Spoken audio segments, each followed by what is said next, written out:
help. We can be assured that He is aware of every injustice. There is an incompatibility between blind arrogance and the presence of God in our heart. The proud person depends on himself rather than on God. This causes God-guiding influence to live his life. Remember this. When God present is welcome, there is no room for pride because He made us aware of our true selves. Sometimes I quoted David. When David pray, he says, point to the present condition in the world when God seems to have permitted the wicked to the triumph over the righteous. Minsan, we ask why the wicked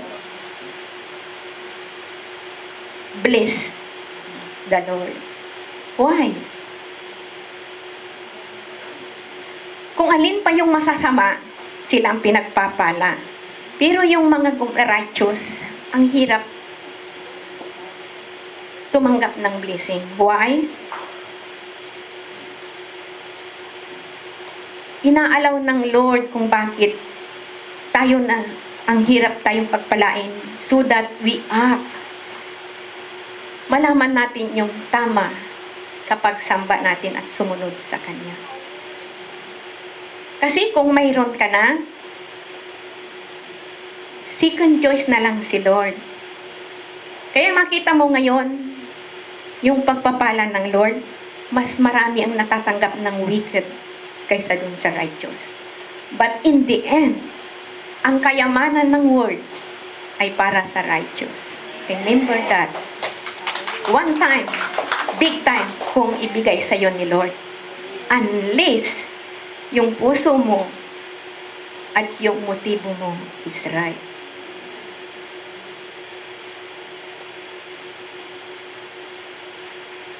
Number 3.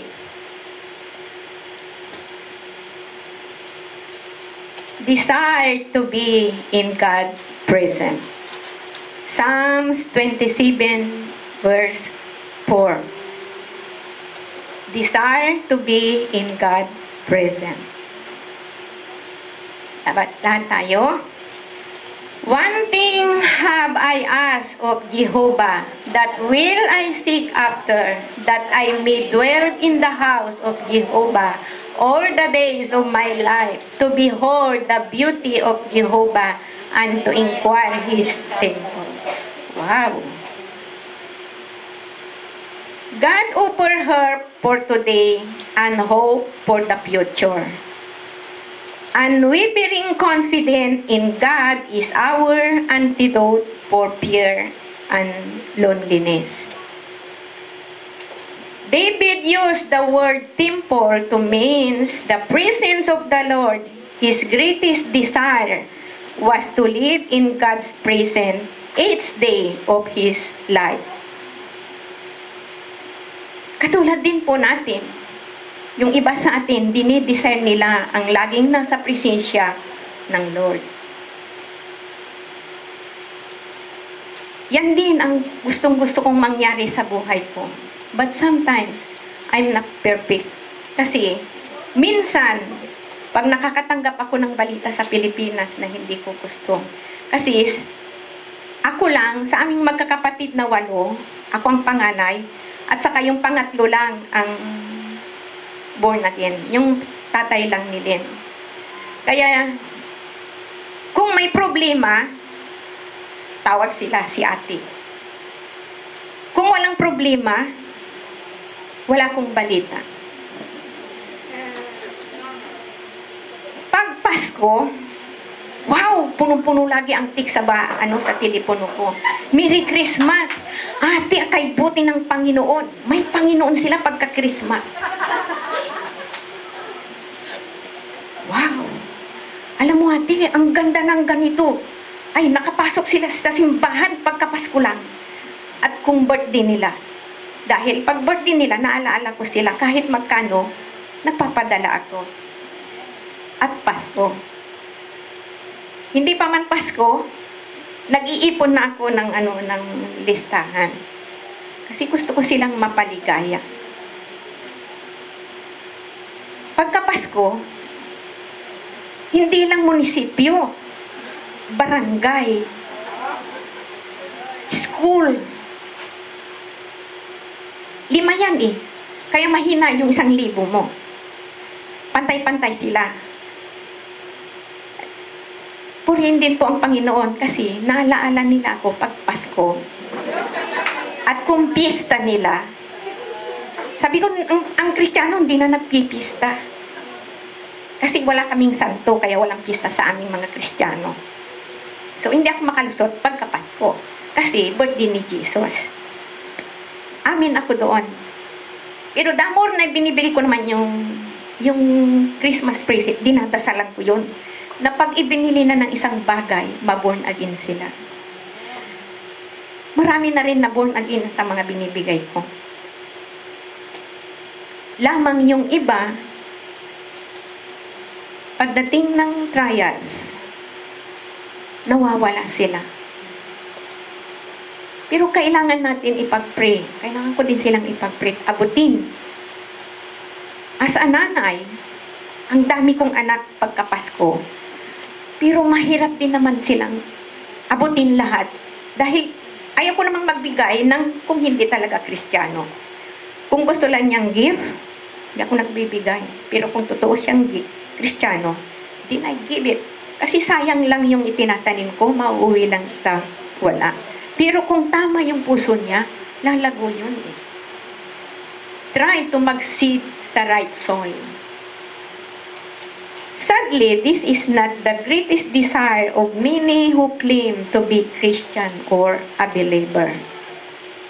But those who live daily in God's presence now will be able to enjoy the relationship with Jesus forever. Number 4.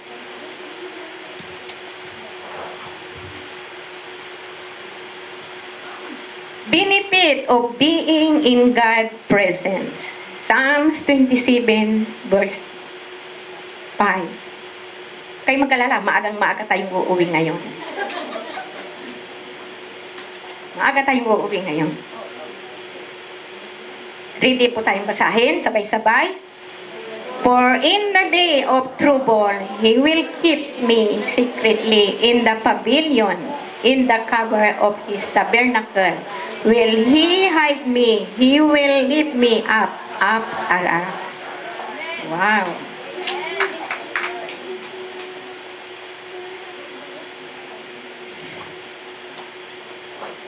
We often run to God when we are experience difficulties.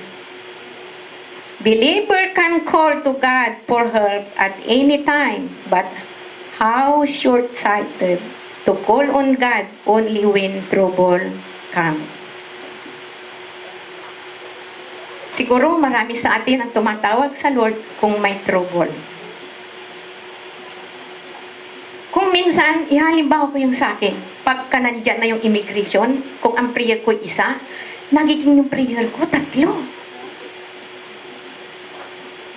Nagkaroon na ako ng phobia pag linggo dito sa church.